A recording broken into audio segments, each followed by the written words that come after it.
Video ने अगर तेरे अंदर के बहानों को जड़ से उखाड़ नहीं फेंका ना तो सीधा वीडियो को डिसलाइक मार के चैनल को छोड़ देना। पर अगर अंदर कहीं आग लगी तो वीडियो को लाइक करके चैनल को सब्सक्राइब करके ही जाना। जिद कहते हैं, थोड़ी जिद भी जरूरी है मुकद्दर की इन बाजारों में, क्योंकि यहाँ इरादों की कीमत इंसानों से ज्यादा है। आज के वीडियो में मैं आपको कुछ ऐसी जिद्दियों के बारे में बताने वाला हूँ जिनकी जिद ने उन्हें दुनिया के लिए एक इंस्पिरेशन बना दिया। 12 अप्रैल 2011 की रात चलती ट्रेन से कुछ गुंडों ने एक लड़की को नीचे फेंक दिया। नीचे गिरने के बाद जब उसे होश आया तब उसने देखा कि ट्रेन से नीचे गिरने की वजह से उसकी एक टांग कट चुकी थी। वो सारी रात उस पटरी पर पड़ी रही। सुबह कुछ लोगों ने उसे हॉस्पिटल में एडमिट करवाया। फिर उसने महसूस किया कि लोगों का नजरिया उसकी तरफ बदल चुका था। सब लोग उसे अपाहिज समझकर सिंपैथी की नजर से देख रहे थे। पर यह बात उस जिद्दी लड़की को बर्दाश्त नहीं थी और इसी वक्त उसने खुद से तय कर लिया कि मुझे अब कुछ ऐसा करना है जिससे कि इन लोगों के आंखों में सिंपैथी की जगह रिस्पेक्ट देख सकूं।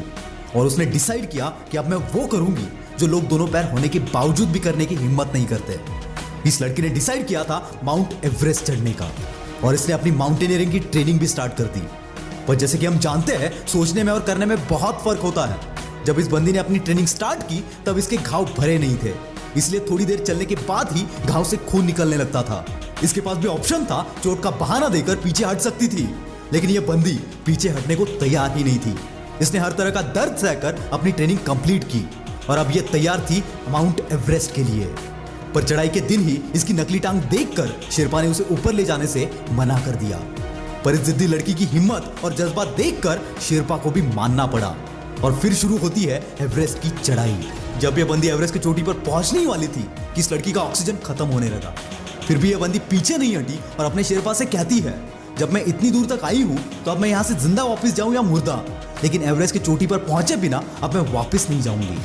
और कुछ ही देर बाद ये बंदी एवरेस्ट की चोटी पर खड़ी थी। जो सपना इसने हॉस्पिटल के बेड पर लेटे हुए देखा था आज वो पूरा कर चुकी थी। ये लड़की और कोई नहीं अरुणिमा सिन्हा है, first woman amputee to climb Mount Everest, जिन्होंने हर उस इंसान को साबित कर दिखाया कि अपाहिज वो नहीं जिसके पास हाथ या पैर नहीं है, बल्कि वो लोग हैं जो सोचते कि हम नहीं कर सकते। हंगरी में कार्लोय नाम का एक लड़का रहता था जो हंगरी का सबसे बेस्ट शूटर था और उसने नेशनल्स और इंटरनेशनल्स कई मेडल्स जीते थे। उसका एक सपना था कि वो अपने कंट्री के लिए ओलंपिक्स में गोल्ड मेडल लाए। सब कुछ अच्छा चल रहा था, लेकिन एक दिन उसकी मिलिट्री ट्रेनिंग के दौरान उसके हाथ में ग्रेनेड ब्लास्ट हो गया और उसका राइट हैंड जिससे वो शूटिंग करता था उसकी बॉडी से अलग हो गया। अब उसके पास बचा था सिर्फ उसका लेफ्ट हैंड। कई मुसीबतों के बावजूद 3 महीने के अंदर ही इस बंदे ने लेफ्ट हैंड की ट्रेनिंग स्टार्ट कर दी। दिन रात इस बंदे ने प्रैक्टिस में लगा दिया और 1 साल बाद वो नेशनल्स में कम्पीट करने पहुंच गया।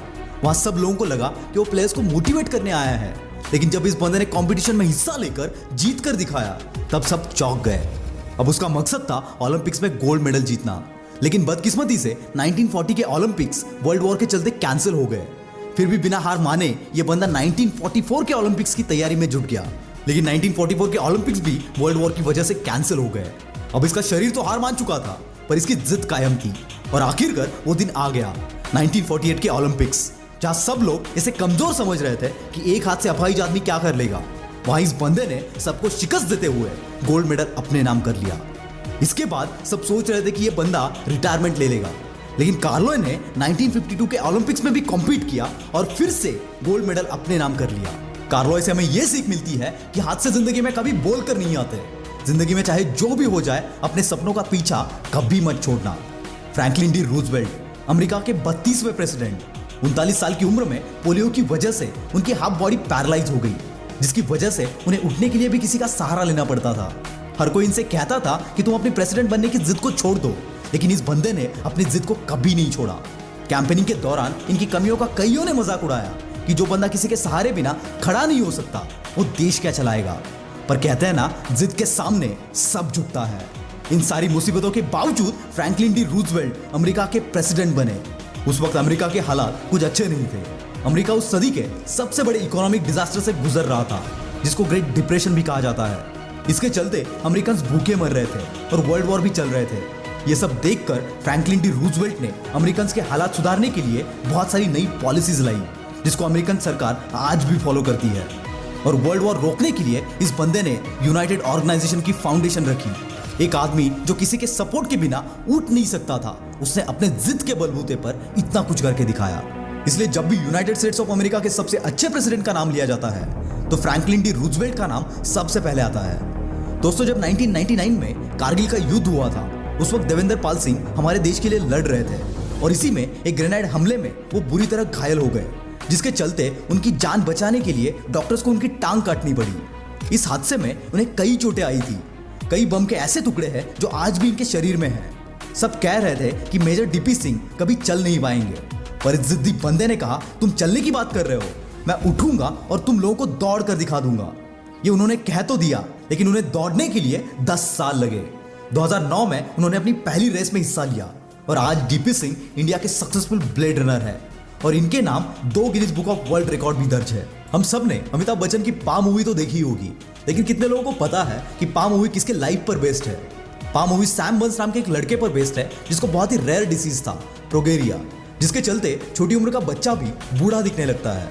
आपको लगेगा एक बीमारी तो थी, और क्या था इस लड़के में ऐसा? इस बंदे को पता था कि इस बीमारी के चलते वो ज्यादा दिन तक जी नहीं पाएगा, लेकिन फिर भी वो लड़का अपने आप को दुनिया का सबसे खुशनसीब इंसान मानता था।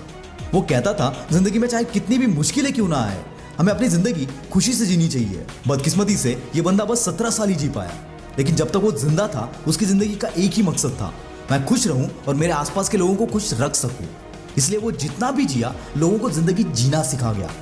और यह हमारे पास सब कुछ है, फिर भी हम बहाने बनाते जा रहे हैं। एक बार खुद के दिल से पूछना, ये जो तुम्हें रोक रहा है तुम्हारे बहाने नहीं तो क्या है? और मुझे कमेंट में जरूर बताना। वीडियो अच्छा लगा तो अपने